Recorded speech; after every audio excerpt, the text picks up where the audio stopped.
Центриране и то много добро. Санчес се размина с него, след това Йоби. Дейвис изчисти удар от дистанция на Коклен. Продължава Арсенал да атакува. О, това беше удар на Уолкът, след това добавка и Арсенал повежда. Алекс Айоби. 17-та минута.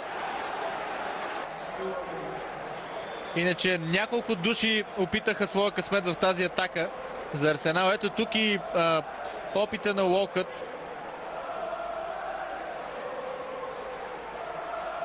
Да видим в кой се отклони топката, за да влезе в вратата. Да, в Къртис Дейвис, сякаш. Но Елдин Якупович може би трябваше по-добре да се намеси с...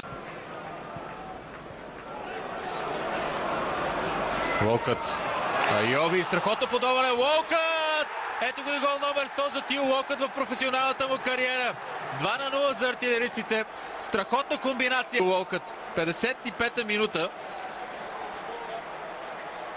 От Уолкът тръгна атаката. Наистина с изумително подаване. Там Хари Магуайер се опита да избие топката на гол линията. Не успя да го направи.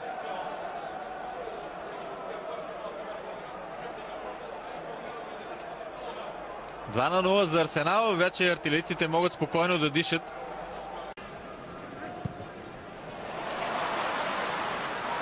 Добро подаване сега. Букани. Първа намеса за него. Дали това няма да е Дуспа?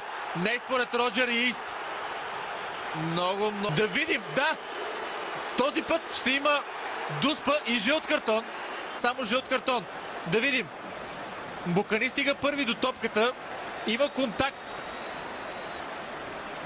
Много е сложно да се прецени дали Букани можеше да стигне след това до топката, но определено на 3 минути. Робърт Снотграс. Удар на Снотграс и това е гол. 1-2.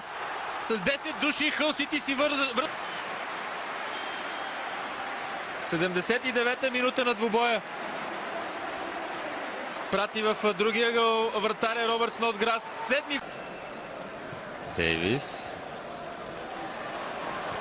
Загуби Букани. Сега Санчес. Паса е за Уолкът. Възможност за трети гол. Пропуск там. Алекси Санчес. Ще има ли още едно попадение? Да. 3-1. Алекси Санчес се реваншира за това, че изпусна Дуспа по-рано. Букани загуби топката. Санчес подаде към Уолкът, който видя как Елдин Якупович спаси удара му. След това обаче много клиничен удар на чилиеца.